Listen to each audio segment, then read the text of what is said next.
Well, good morning to everybody. When Marty asked me to come and make a few comments, I was really excited because we need more of this. And what I was able to hear yesterday and hear this morning is we need more discussion. We need to all get in tune. It doesn't matter really what business model we all work under or what our financial plans are, but ultimately all of us are in this boat together. And I congratulate you, Marty, and EnergyBiz for putting something like this on. To start off talking about, in my opinion, we are an industry in flux. We've been talking about it yesterday, and we're talking about it this morning, and really what has caused all of this? In my opinion, we've caused all of this. And we've caused all of this because we are good at what we do. We've spent the last almost a century as an industry making what we do seamless to the customer. Think about it. When that consumer goes and flips on a switch or plugs in something to the wall, do they think about all the complexities and all the things that have to happen to make that light come on or the TV come on? No, they don't think about it because we have made it very seamless. We made it seamless because of the industry itself is just gone. We've gone together to develop some of the greatest technologies that could be created, and ultimately our whole row is what we've done together is to tell that consumer one basic thing: use all you want, because the more you use, the cheaper it gets. And guess what? When we get a little low, we're going to build more. That's the paradigm of the past. Think about it. That's what we've operated under. Economics drove us to operate under that condition. Not only that, but it's just the right thing to do. All the economic progress we've made in this country, a lot of it could be brought back to what we've been able to do in our industry. But all of a sudden, we're seeing changes in our paradigm of the past. And the changes, again, are changes that we've caused. Right now, we have people that are coming to us and saying, wait a minute, before you build that coal-fired plant, we need to talk about this a little bit. Or before you invest in nuclear, wait a minute, we better look at other resources. Why don't we just look, or we have people coming to us in the industry saying, why don't we just solely depend on wind or solar? The problem is there's so much complexity in our industry. So little is known by not just the consumer, but so little is known by the political establishment, and really about a lot of people outside our industry. So now we're going to have to start looking at different approaches, because ultimately, who we're going to be dealing with is that consumer, and that consumer is saying, wait just a minute, I think I want something a little bit different. When gasoline hit $4 a gallon, that changed everything. I drive a Suburban. I got to say, I live in Texas, and Suburbans are quite you see them quite frequently in the state. And every time I was filling up that Suburban, I think, doggone, I never thought I'd spend $100 filling up a vehicle with gasoline. But I kept filling it up, and all of a sudden, when it started hitting $4 a gallon, I said, I've got to do something. Matter of fact, when gasoline hit $4 a gallon, that's when the media finally jumped all over it. That's when the politicians jumped all over it. And next thing you know, the consumer base is saying, we've got to change. I want something different. And now the people on the supply side are saying, okay, we'll fix it. The same thing's going to happen in our industry. Our industry for years and years has been supply side driven. We made all of the decisions. We made all the decisions based upon good financial planning and good economics of what type of generation source we're going to use, what type of mix we're going to have, what type of technologies we're going to use to maximize our investments and ultimately create an environment that not only that's conducive to our stockholders, our members of the cooperative, but ultimately the consumer itself.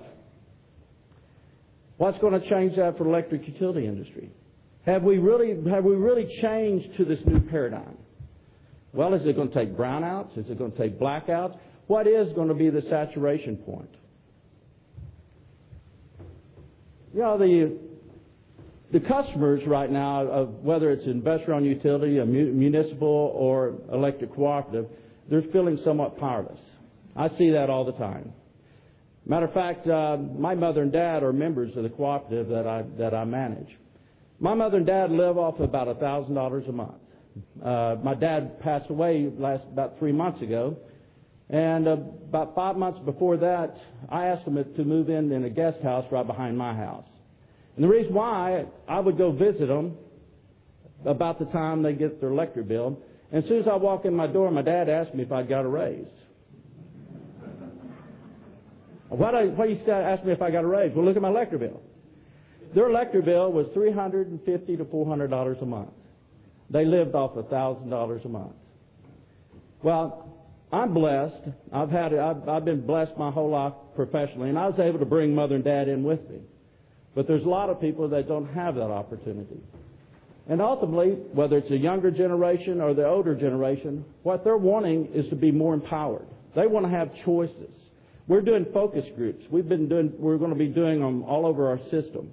And that's what the younger people are saying. We want to have choices. We want to know more what's going on. We want to have more control of our future. Several years ago, when I started managing in the cooperative program, older manager took me under his wing. He said one thing to me that really has stuck with me my entire career. He said, Ray, anytime you make a decision, if you think about one thing, you'll always make the right decision. Think about that little old lady in tennis shoes out on the end of your lines. Now, she's going to be making decisions sometimes when she gets her electric bill. Do I pay for my electric bill or do I pay for my medicine? Guess what? She's going to pay for her electric bill because she's already used it. So my staff, anytime we talk about it, of course, anytime I make any type of example, the little old lady comes up.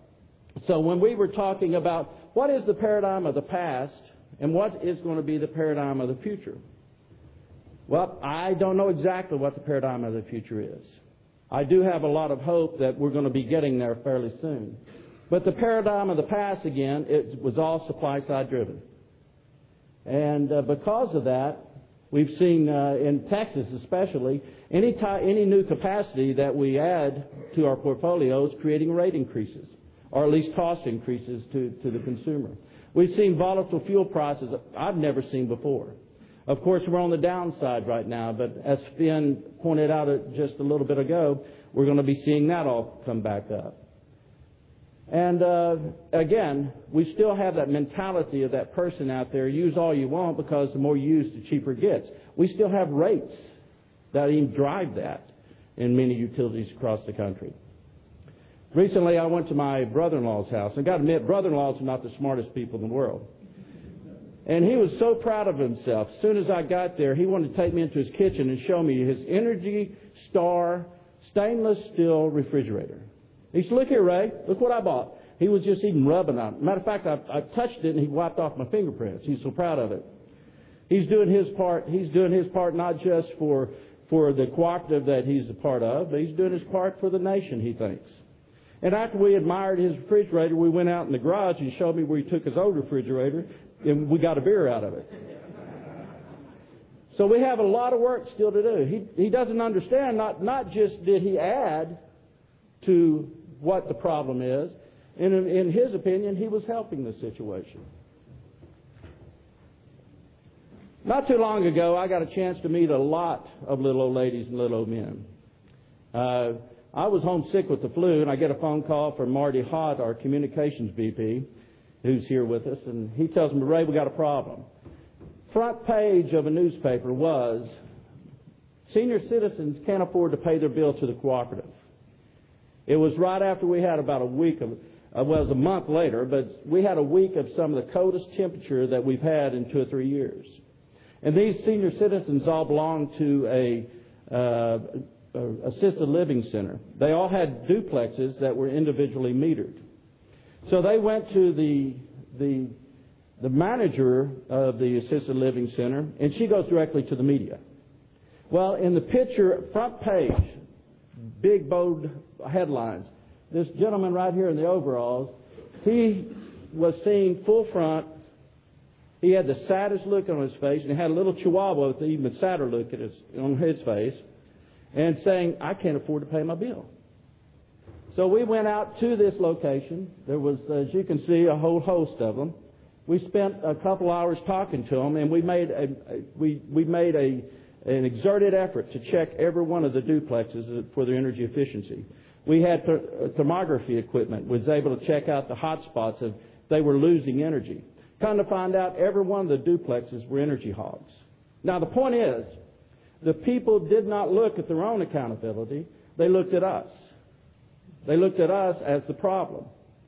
That's what we've got to fix. We've got to change the paradigm of the past where the people today take accountability themselves in a partnership way to make things better. Again, the paradigm of the past was supply-side driven. And we think the paradigm of the future is going to have to take an exerted effort of the consumer and the utility and all the people involved in developing new technologies and working together. We're going to have innovative rates. We're going to have education like we've never had before. Conservation. Efficiency is the key. We have trillions of dollars of steel in the ground, and we're still not maximizing the efficiency out of all of that investment. We've got to find better ways to do it. Through it all, it's going to take innovation. As Mr. Pickens pointed out yesterday, in his plan, he's talking about innovative ways to create a situation where we're no longer dependent upon foreign countries. Well, I think we're going to have to be even more innovative in how we as utilities and we as all stakeholders work together in making things better ultimately for the consumer. Thank you.